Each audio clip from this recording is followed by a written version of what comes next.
Hello, everyone. Welcome to the Diversity is Lit Book Club.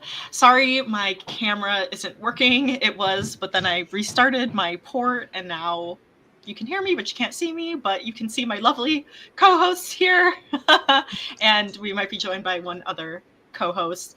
But the Diversity is Lit Book Club is where we read one book by a BIPOC author every month and discuss it on my YouTube channel, like we are doing today. And today we are discussing our February book of the month pick. I'm still holding it up, even though you can't see because I'm so used to it. Is Midnights with You by Clare Osongco. So we will be talking spoilers. So yeah, I feel like I'm in the podcast now. We will be talking spoilers. So if you're okay with that, keep listening, join in the conversation. If you don't want any spoilers and you want go and read the book and then come back and join us in our discussion. But for those of you who don't know who I am, I'm HollyDavis. I'm the author of A Diamond Bright and Broken, which is a YA fantasy, a tangled retelling with a female Flynn writer.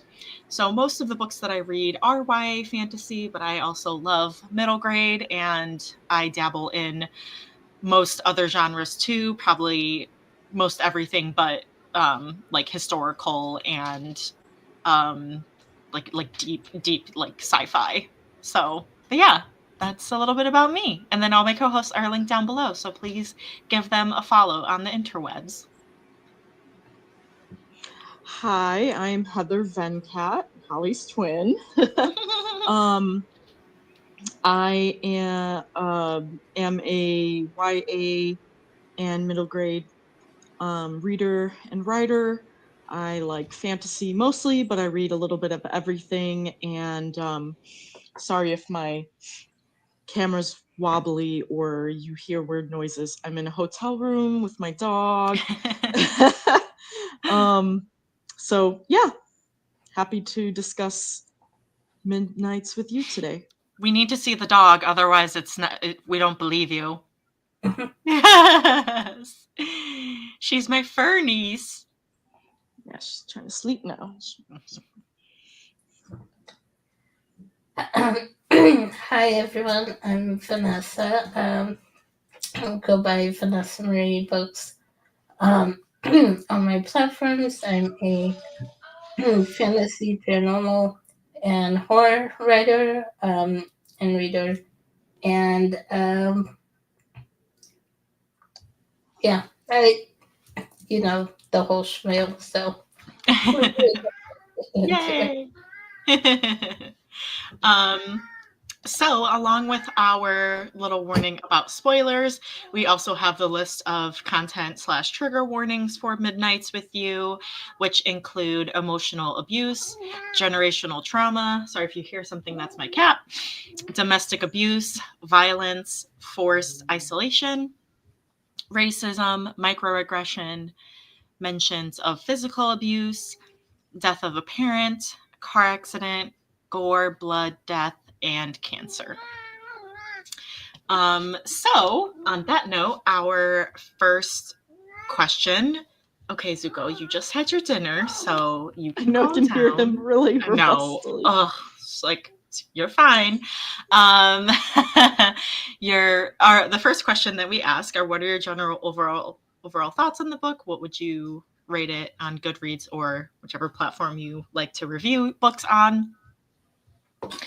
I guess I'll go first since I'll just go first. Because I read this book, it feels like a long time ago because I read it in like 2 days at the beginning of February. So even though the month was short, I like tore through the book because I got the physical copy, but then I listened to the audiobook because definitely, YA contemporary books are very easy to digest for me in the audiobook realm. Sometimes fantasies are a little bit harder for me to follow and I get lost, but I was like, oh yeah, YA contemporary, I got the audiobook.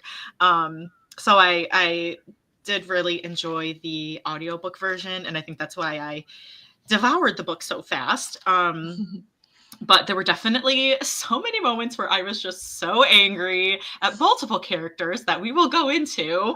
You know, the mom obviously being the main one.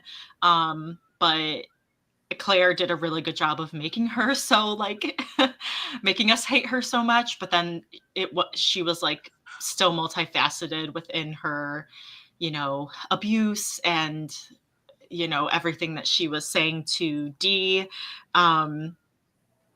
And so that, like, you know, really made me invested and really care for the main character, and really want to know what happened to her, and with the kind of little mystery things that were tied in, like with what was going on with her past and what her mom was doing and all of that.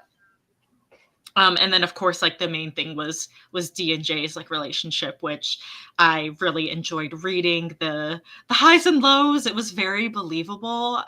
You know, like it wasn't this like insta love thing. There was like push and pull. There were ups and downs, like lots of, you know, drama with friends, and you know, Jay had his own problems. So I like that the dynamics of their relationship, them coming together with their own different problems, trying to fix themselves, so maybe sometimes trying to fix each other. So I really enjoyed that aspect. And so yeah, so I gave it a 4 out of 5 stars. I think it was a solid contemporary romance. Hey, I can go next because I also rated it a 4 out of 5. I did listen to the audiobook as well, and I really liked. Yeah, it just flowed really nicely. I felt like the pacing was good, the writing was strong, and I felt out of it a little bit, like maybe it was around like 75% or so. I can't exactly remember at what point it was, but then got back into it, you know, at the end, and just really felt super emotionally invested in the characters. Yeah, Claire does a really good job of really making you like care about them and make them seem real, because like it's really easy to have like, oh, butterflies and sunshine and or everything's great and then there's just like something bad that happens that's unrealistic. But I felt like the way she set things up, everything that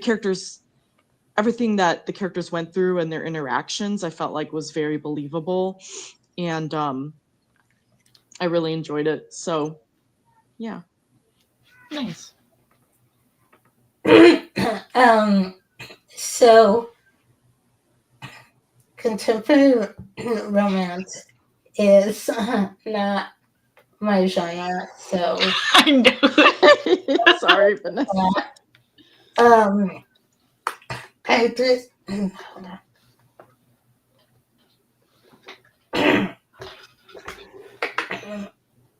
So I gave it 3.25 out of 5 stars. It is like the chapters are pretty short, which I appreciate that.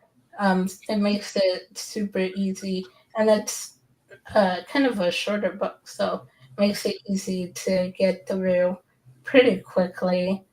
Of course, there's some characters that I liked, some that I hate. Obviously, come on, I hate it. Which we'll get more into detail with that as we go. But I think overall, to me, I thought it was okay. It just didn't pique my interest really. And it wasn't like, I don't think there was ever a point where I put the book down and like was wanting to get back to the story or wanting to find out how what's gonna happen, how it's gonna end. So I don't know. I guess to me, I was just like, it's okay. But like I said, I don't do contemporary romance. Yeah, so like a 3.25, like, ooh, that's pretty good for you. I was being generous with it, which it's also, I know it's a debut novel, and I think I'm a little bit more generous with debut novels. But yeah, I just the other thing I was thinking with the story, I kind of thought it would be a dual perspective with Dee and Jay. Mm-hmm. Jay's point of views. And I think it would have been a bit more interesting maybe if we had gotten his POV in here as well. And gotten to see, more of his home life, his family dynamics, and like how, all of that pressure and stuff kind of shaped him. I think that could have made it maybe a little bit more interesting. But yeah, not bad. Yeah, no, that's a really good point. I didn't even think about that, because usually we do get both POVs in like a romance. So, maybe because of the whole, because yeah, usually in a romance, it's like they're both kind of like the main characters, like both love interests, but like maybe Claire kind of saw Dee Dee as the main character, with the whole, abusive mom and everything. And so, yeah, I didn't think about that. That kind of Jay is kind of like secondary to her in the story, not, and that yeah, he didn't have a POV, but I think that would have been nice to have. It's fine, because there are plenty of romances, I'm sure, that are a single POV. I just thought his would have been interesting in here because they were going through similar issues, but different. Like the things they were going through with their family, especially his mom. That relationship was similar to what Dee Dee was going through in a way, but still pretty different as well. Yeah. Yeah, that's so true. Yeah, I didn't think about that, but now that you mention it, I feel like it would have been nice. There had to have been a reason why. I mean, I know, Holly, you said like Dee Dee is the main focus. I'm wondering if she just didn't feel like she could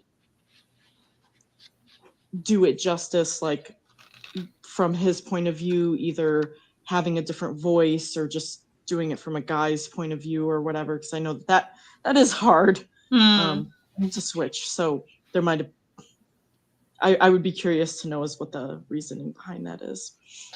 Yeah, that would be interesting to know. Or maybe even, it's very rare, but there are books where there's like a whole nother book from the other person's point of view, which would kind of be cool.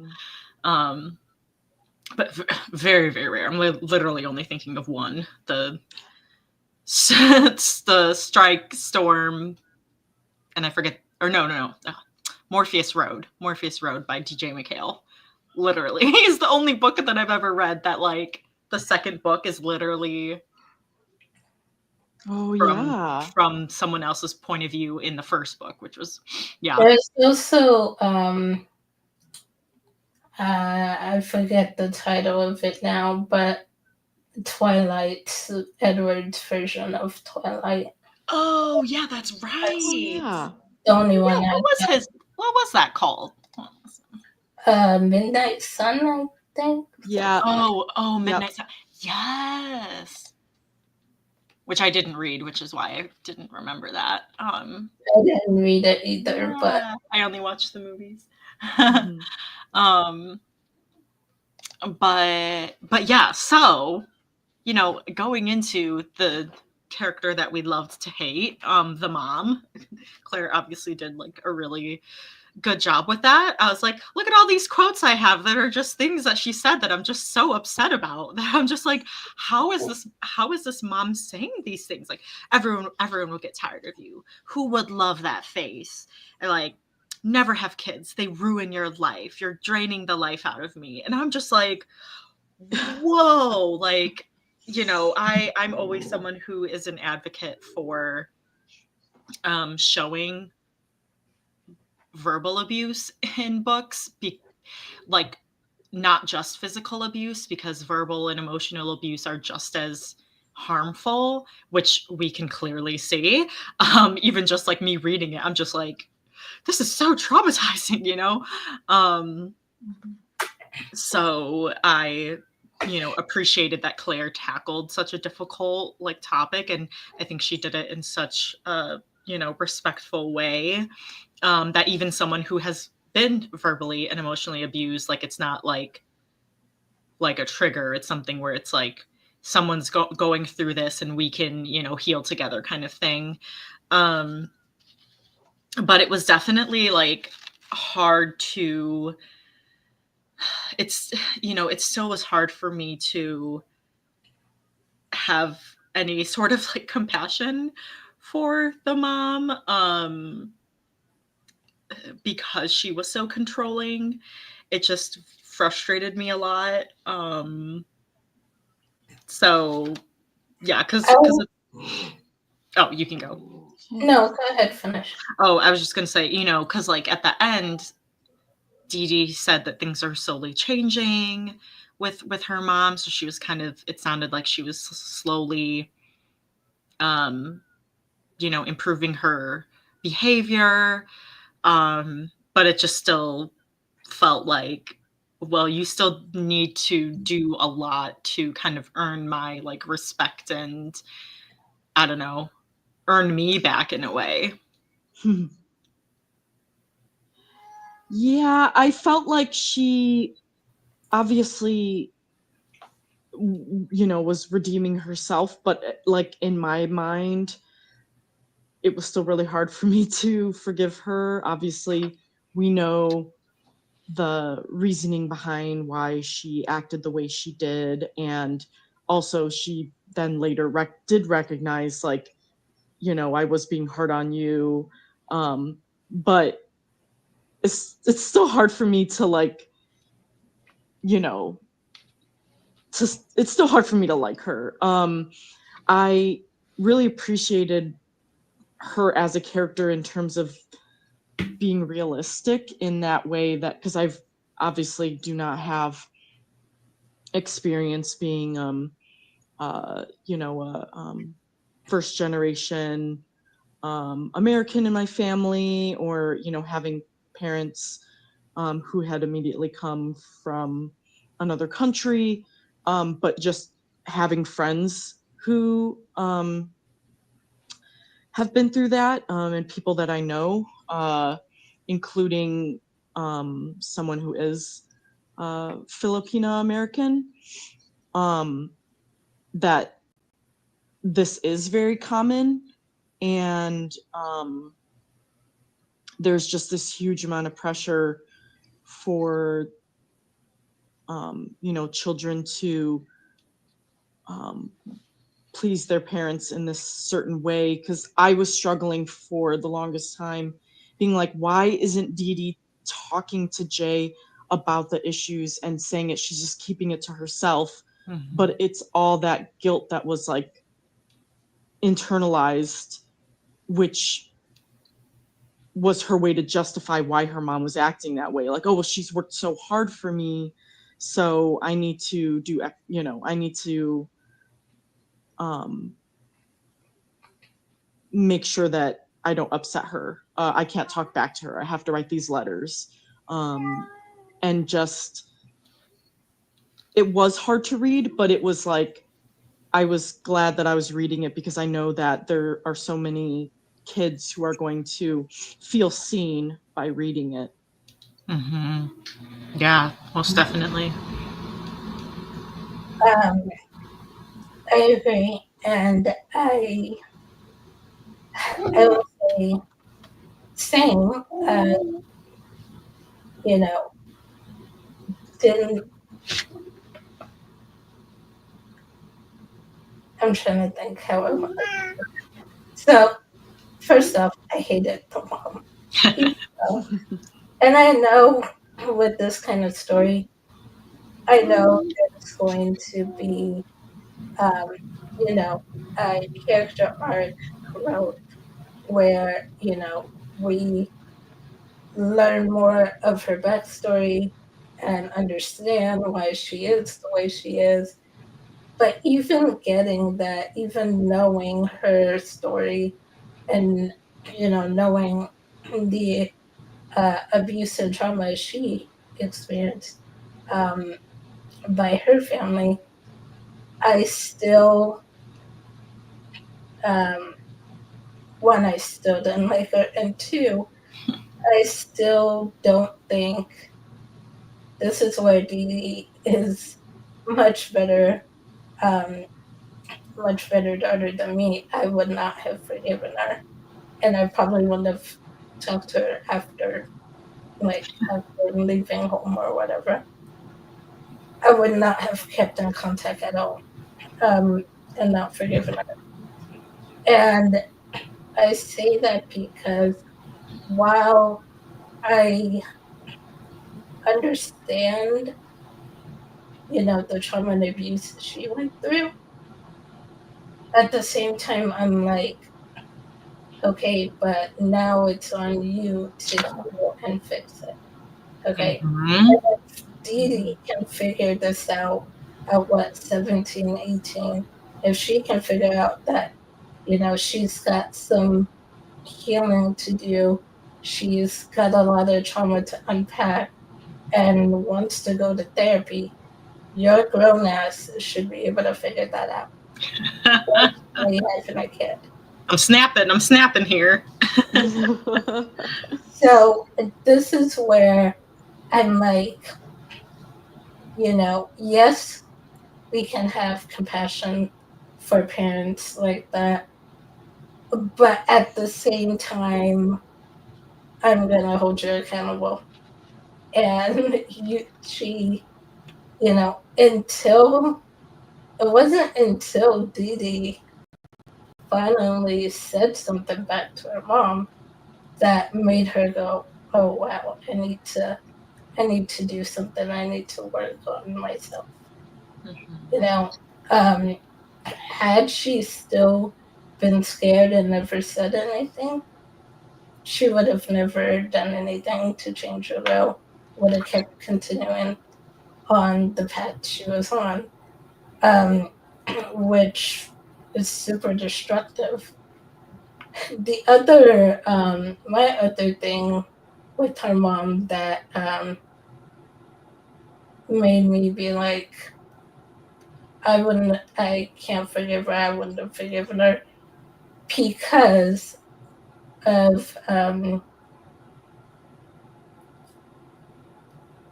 just like everything she was saying to Dee Dee and how she treated Dee Dee. Yeah, she can say, she had it worse growing up or whatever, but at the same time, I think parents like that fail to realize that abuse is not just physical. I think a lot of people think of abuse as just being physical or sexual, and it's not. Um, it is emotional and verbal, like you said, Holly. And so, and especially when it's your child you're speaking to like this, that's gonna carry even more weight. And so honestly, I finished this, and one thing I thought when I finished was, I'm surprised that Dee Dee. Did we talk about trigger warnings already? Yeah, we did. Okay, okay. Um, so trigger warning, but my thought was, I'm surprised that Dee Dee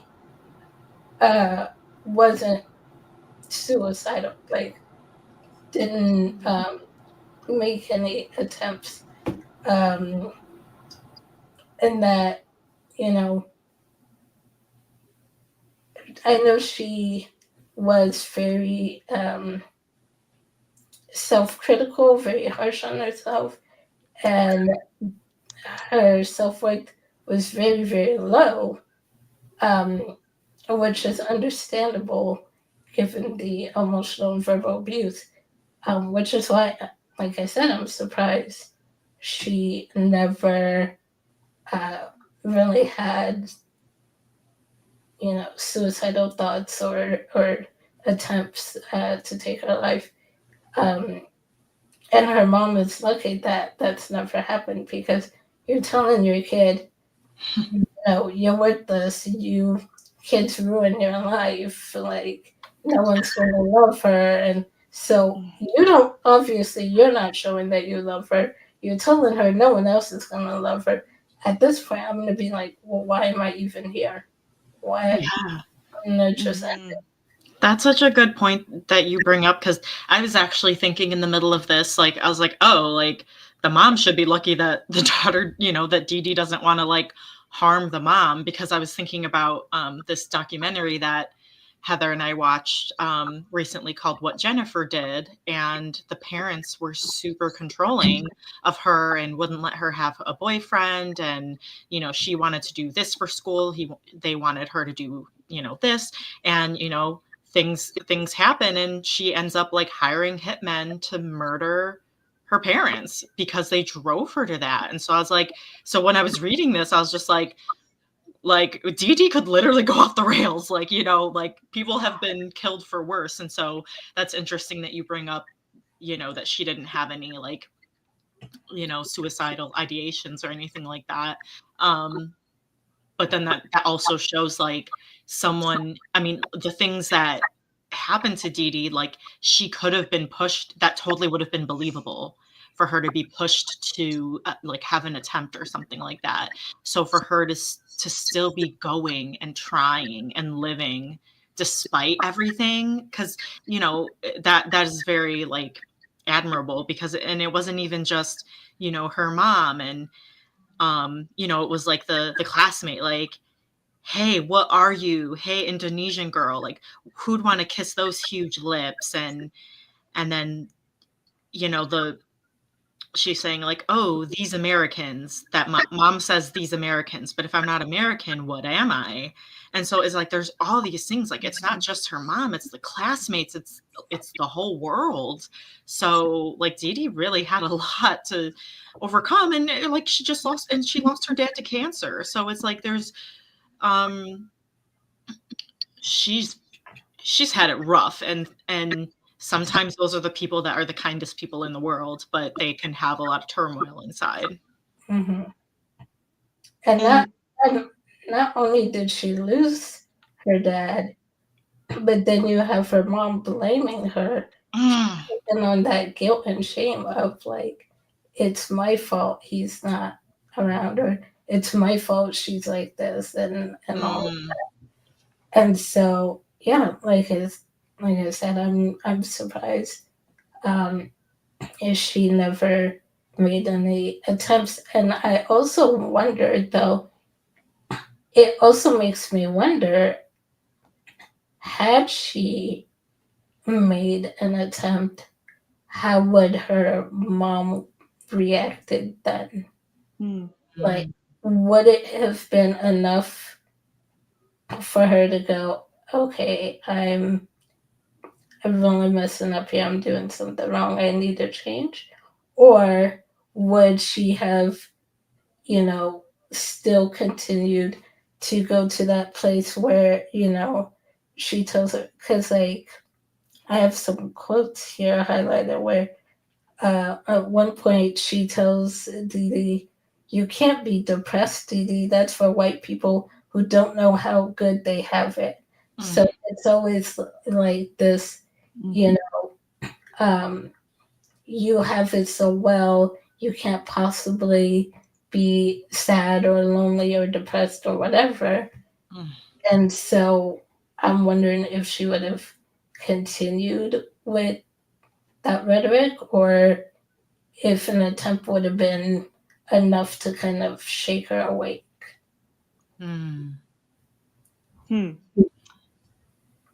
I hadn't even really thought about that. I'm wondering if, like, she would have gone deeper and deeper, unless, like, if it weren't for Jay and meeting him and everything. So I'm grateful that she was able to, and she did seem much happier, by the end.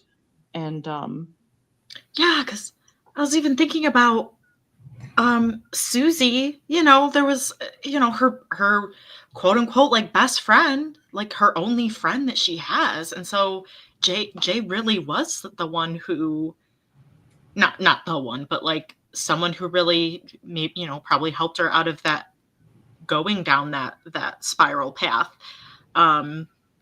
Because Susie, her friendship with Susie wasn't the best, and so it was just kind of like, oh, you're someone who kind of accepts me and kind of understands me, so I guess I'll keep you around, kind of thing. I feel like Susie was there for me, but then she would then I would always forget about her. So I feel like that's kind of like how she was as a friend. Like, she was there for her, but she wasn't exactly what she needed in order to. I mean, Dee Dee hid stuff from her, so I mean, it's like kind of hard for her to be fully supported. And so it's hard when you have a friend who you can't even fully confide in. So I can't only imagine how she felt. Yeah, Susie didn't really know the extent of what was going on with the mom. Think she knew she was a bit controlling, but not abusive the way that she was. Because there were a couple conversations, I think, what they had where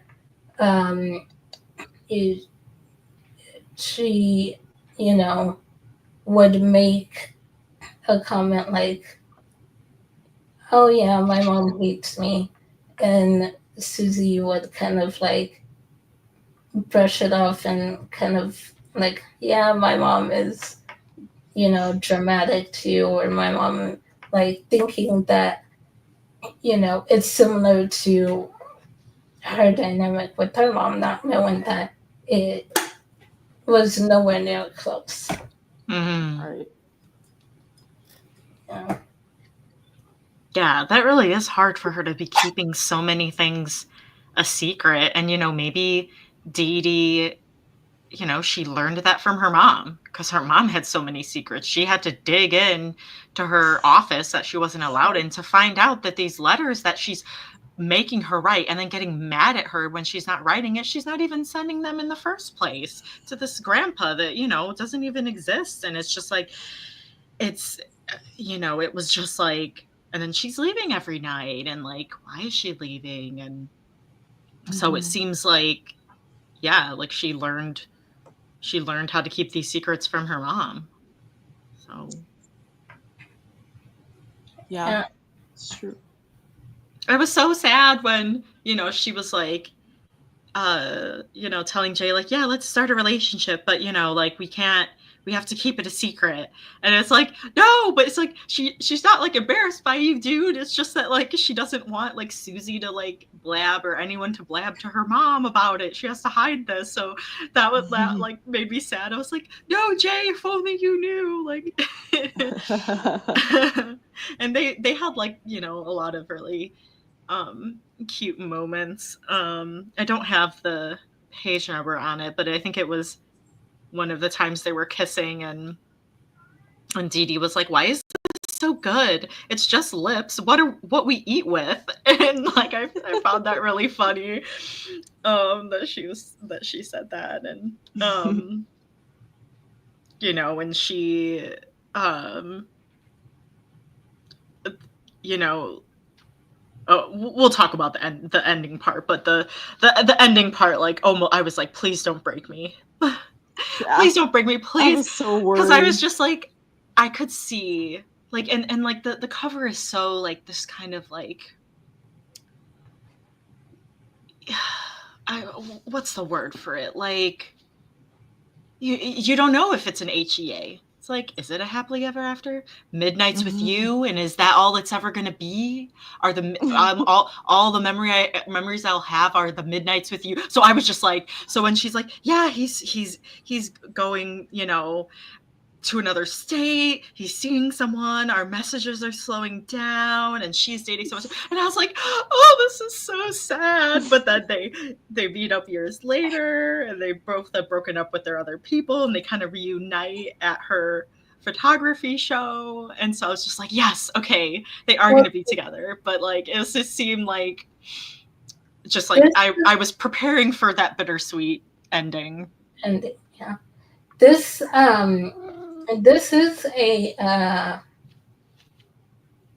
this is categorized as a romance, isn't it? Yeah, let me see. Let me look on Goodreads exactly, but I think it's like contemporary romance. Because if it's categorized as romance, you have to have a HEA. Yes. It's not considered romance. That is a prereq. Yeah. Nights with you. Same. Yeah.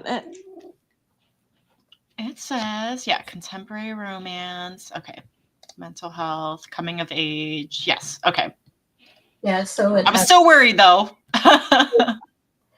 Well, I actually like that. You know, they broke it up for a while. It took a few years to, like, you know, they stayed friends, but didn't and try dating and wanted to like better themselves before they got back together and tried again. I like that, and I think it also shows the maturity of Dee Dee. You know, despite everything, she is very mature for someone her age, and obviously more mature than her mother.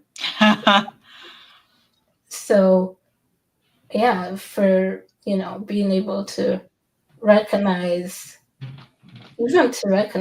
that she needs help and she needs therapy, counseling. Yeah, that was realistic.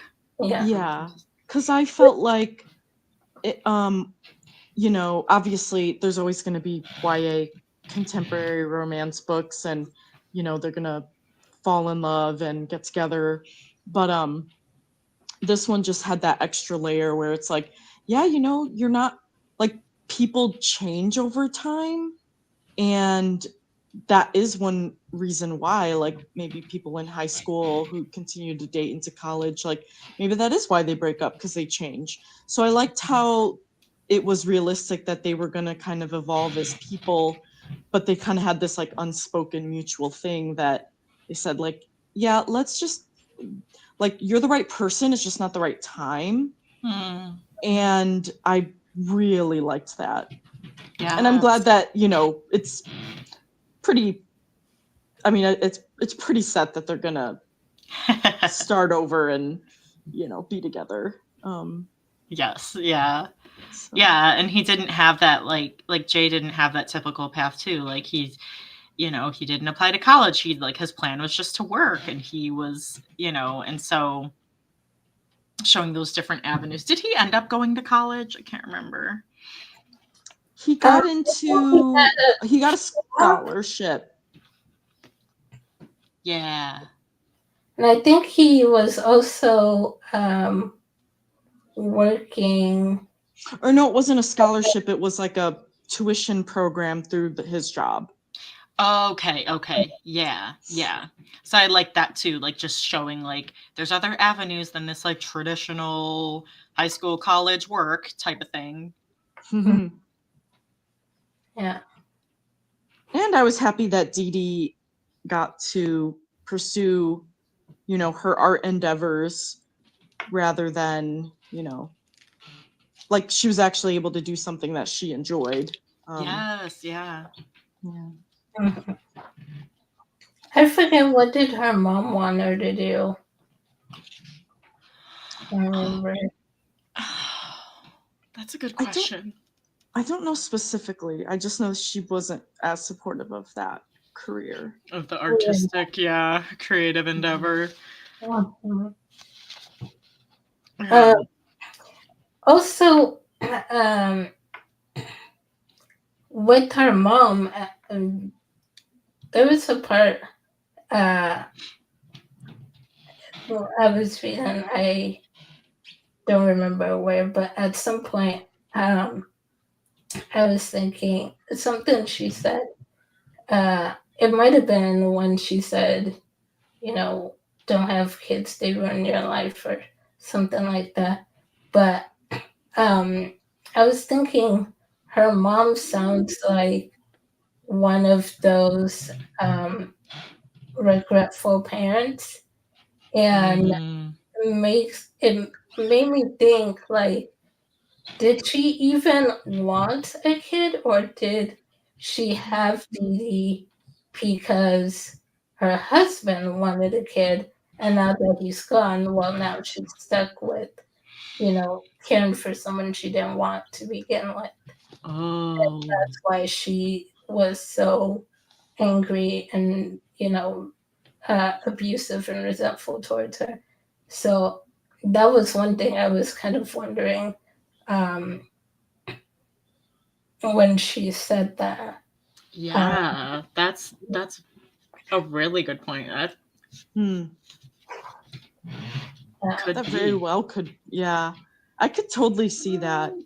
I don't know if I don't know if you guys have seen like any YouTube videos on like regretful parents. I haven't. Apparently there's a subreddit. I believe it. Community of regretful parents. And every once in a while I'll come across a video on YouTube of a child-free person that's like going through the post on regretful parents subreddit and reading some of the posts and comments and stuff. And for several people, it was like, you know, I never wanted a kid, but my spouse did, and they kind of felt pressured by spouse and other family to have a kid. And so that's why I was wondering if maybe this was one of those situations. It really sucks, especially for, you know, the kids. It really sucks. Like, if you are not 100% on board with having a kid, like if you don't 100% want them for you because you want them, not because of any external outside pressures from anyone or anything, then you shouldn't have them. So. Yep, 100% agree. Yeah, I think I've seen like YouTube shorts or reels here and there or something of like clips of like of those, you know, regretful parent things. very, very real. So that's why I'm like, I also was like, if I'm not 100% sure, I'm just going to have fur babies for the rest of my life and I will be plenty happy. No regrets. Yeah. I had these quotes that wait, was it? Oh yeah, that Candace had said actually, which is Jay's sister. When she's talking with Dee Dee, and she says, it's kind of talking about just dysfunctional relationships and everything, but she says, yeah, I think when you grow up in a dysfunctional situation, sometimes you don't think you deserve to feel better, so you put off dealing with it. But it can eat you up so much, you can't see outside yourself anymore. Which I was like, ugh, stab me in the gut. And the other one was, the other thing though, Jay would kill me for saying this. And I can't tell you what to do, but I think when you're younger and you're hurting from other things, being in a relationship can feel like a solution, but it can open up a whole new world of problems, you know? And maybe I do know in a distant way, even though part of me wishes I didn't. So that's kind of like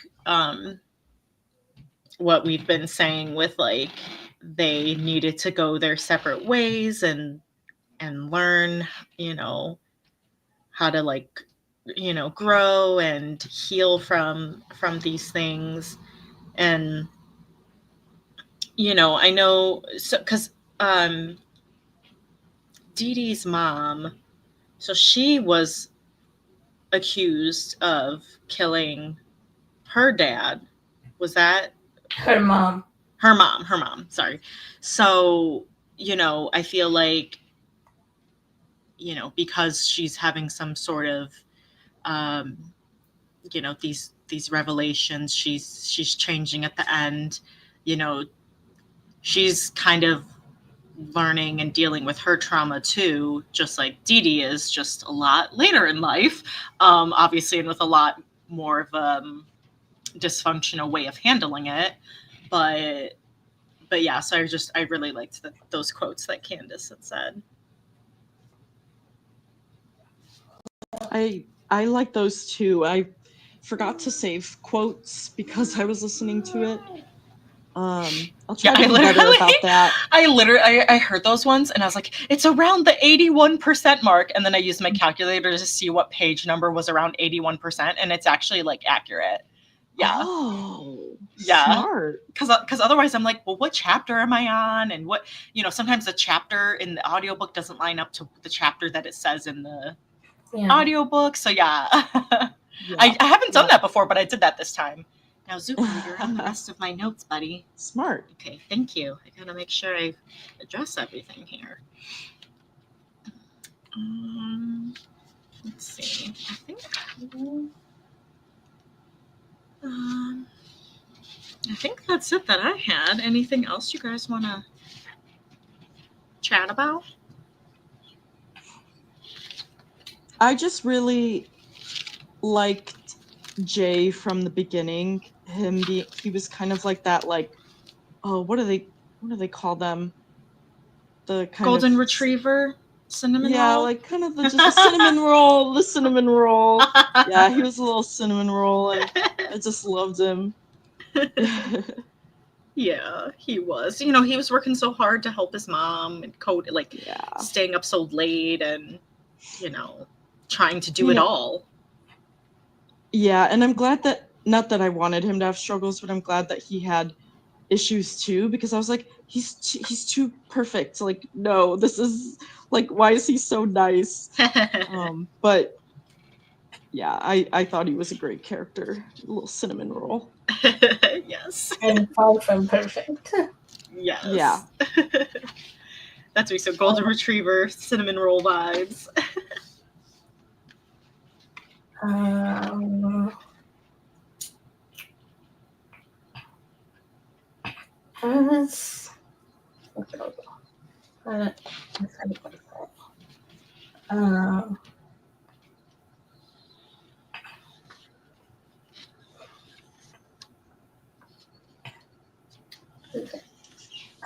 I think the only other thing I was going to bring up or mention was with how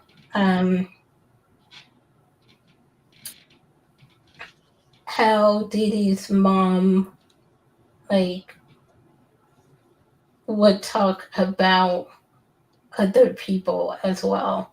Other people in Dee Dee's life, and just like the fakeness that she would portray. Like she's, one way in front of, when she's with Susie and her parents. She's one way, but then will say stuff um, behind their backs when it's just her and Dee Dee. And like I had also made comments about Jay's family when she met them, and like how irresponsible his mom was. I have the quote somewhere here, but um,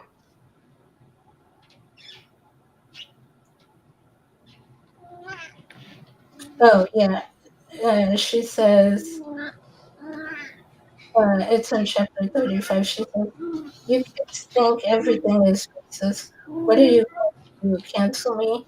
What is your problem with them, really? It's like something else is speaking through me now, stronger than I know how to be." She sighs like I just asked her to recite the periodic table from memory. "They're just those boys, not well behaved. That girl wears too much makeup, and the mother acting like she's a friend instead of a parent. It's irresponsible. Where will they learn discipline? And the father," she trails off, like it goes without saying, "so crass, so American." And it's, goes back to this like kind of looking down on others that are, especially, with Jay and his family also being Filipino. I think it's kind of the whole like, to me it seemed like she had, her view of how a good immigrant would be, uh, and good immigrant parents, and so anything that doesn't fit that narrow worldview, she's like, "Oh, it's so American," and kind of looks down on that, which was another thing that really annoyed me with her, um, which is why I'm like, how it also goes to show that like a lot of times kids can be way different from their parents, because I'm like, how is it? I'm still wondering how is so much more mature, um, more mature, and a compassionate person when her mom is beautiful as she is. And there's a lot of with her mom. I think there's a lot of uh, anger towards others, but also internalized hatred of herself, I think, which she tried to push on to Dee Dee as well. And so I'm glad, though, that Dee Dee is, I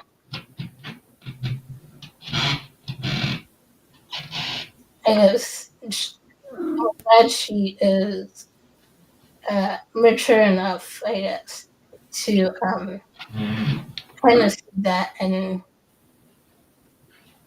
do something about it. tried to change it. So I mean, that's probably why she didn't have any friends either, and would go to like karaoke alone. Yeah. Because she just treated other people so badly. yeah. Wait, you mean the mom? The mom. Mm-hmm. Okay. Yeah. I was just trying to remember because I don't remember the karaoke part. But Yeah, that was when they like Jay and Dee Dee followed her, and then like, because they were like, I think that was the first time they were like, well, where is she going? And yeah.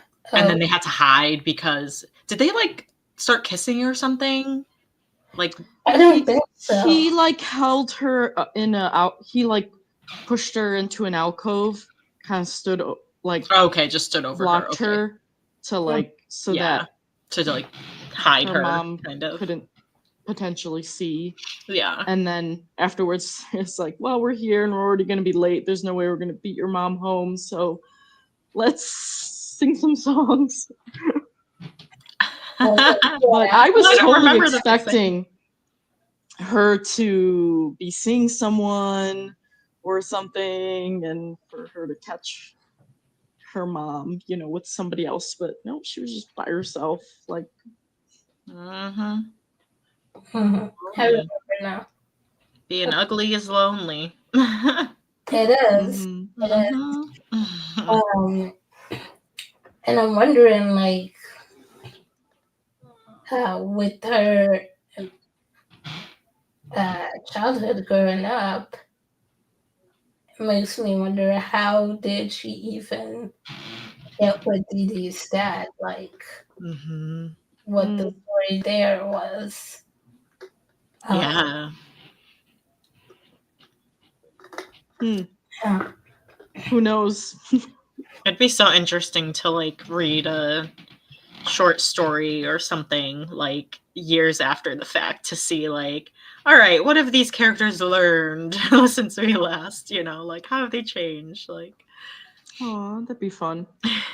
We sort of got that a little bit at the end. Yeah. Because they had years span and, I guess then having, because the mother's change was like told and not shown, so maybe having that shown so she could have proven herself how her interactions and her conversations with Dee Dee have changed instead of Yeah. I forgot to say, I thought it was interesting how did you guys notice Dee Dee mentioned it one time or commented on it, but that I guess her mom's way of apologizing, or as close as you can get to it, would be she would tell her stories, stories about their back home and like different mythology and creatures from her stories.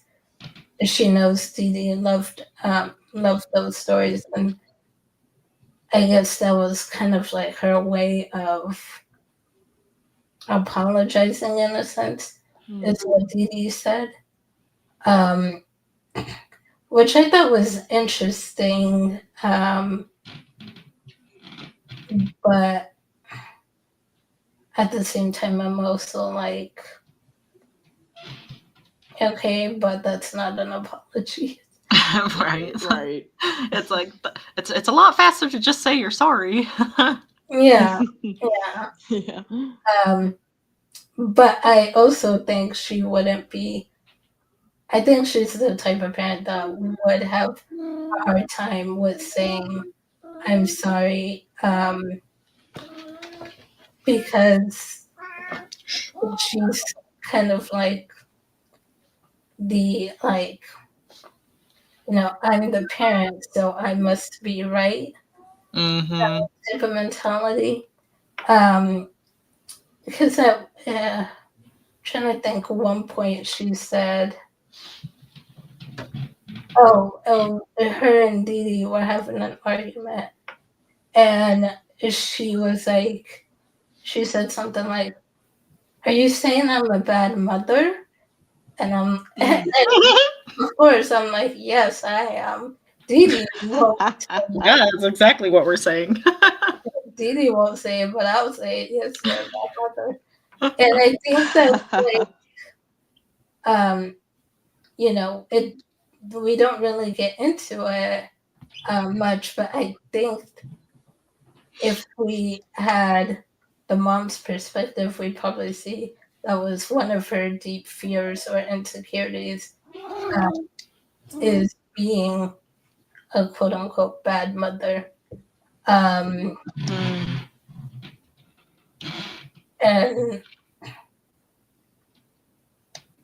I don't like.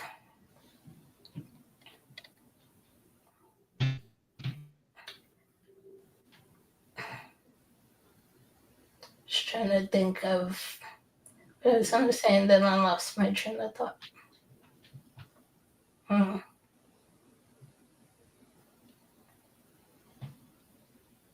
I lost it, but something to do with her feeling like a bad mother. Oh. Well, you were, lady. Yeah, she was.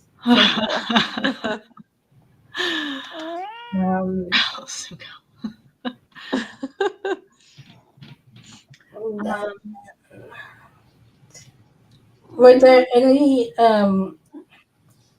quotes you guys had?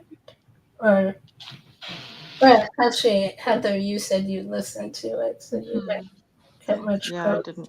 Yeah, one of the ones that was around the 50% mark. I didn't even write down who said it, but it got like, it could be either of them. But this is probably Jay talking to Dee Dee, saying, "You can't hold me close and so far at the same time."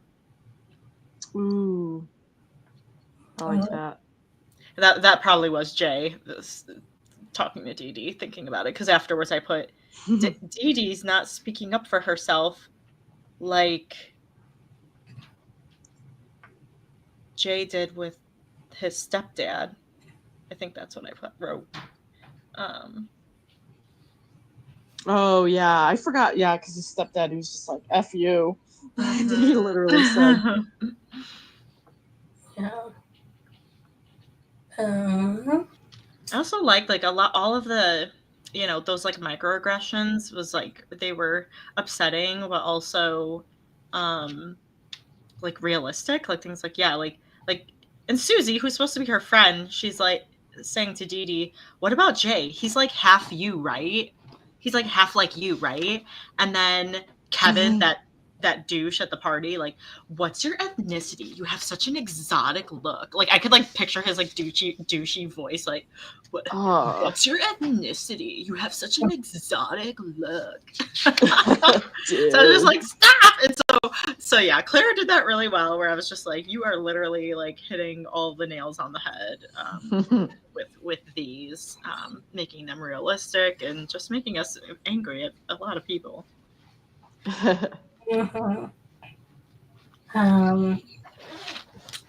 Although one thing I'll say that I did like, so towards the beginning, when she went into Jay at the store, I think it was the day after they met, the night when, she was like a ghost, pretending to be a ghost or whatever, and she took a picture.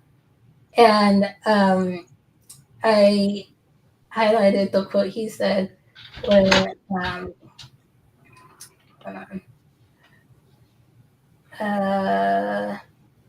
he laughs a little at that.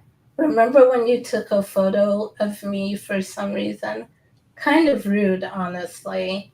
And I was like, I like that line, and I can appreciate that line, because I'm like, this is this is the type of reaction you probably should have when someone does this. Unlike where was it in what was that book? It Ends With Us. Oh yeah. Oh. He takes a picture of her and without asking or anything, but takes a picture of her before leaving. And then later on, you find out he blew it up and hung it in his house. And it's like, what the? And how the heck she still liked him, fell for him, ended up with him? I don't know. But It's kind of yeah, creepy. that's why. This is why I like this line. I'm like, this is the type of reaction she could have had. Like, yeah, kind of rude. Gosh. Yeah, I did not like that book at all. I read it so long ago, and that was the only Colleen Hoover book I read. So I was like, it was all right. I'm like, it's the only one anyways. I read as well, and I was like, this is bad. I was like, yeah, I'm good. Well, thank you guys for such a great discussion of Midnights with You. Very poignant, and we always have good talking points. Thank you, everyone. If you're watching the replay, feel free to add your thoughts, feels, and opinions in the comments. We'll check them out and reply. You can also join us over on Goodreads. We have forums if you want to chat more about each of the books that we read, and you can also vote for our Book of the Month poll that happens in the middle of the month. But for March, we are reading The Secret Library by Kekla Magoon, which is a middle grade fantasy. So join us for that, and we'll chat about that in likely the first Sunday of April, because we've kind of been sticking to this like Sunday, the first Sunday of the month, 5 p.m. Central Standard Time. It's been working, making sure I'm not booking weekend shifts and things like that. But yeah, thank you, everyone. Hope you have a good rest of the month and happy reading. We will see you next time. Bye. Bye. Bye.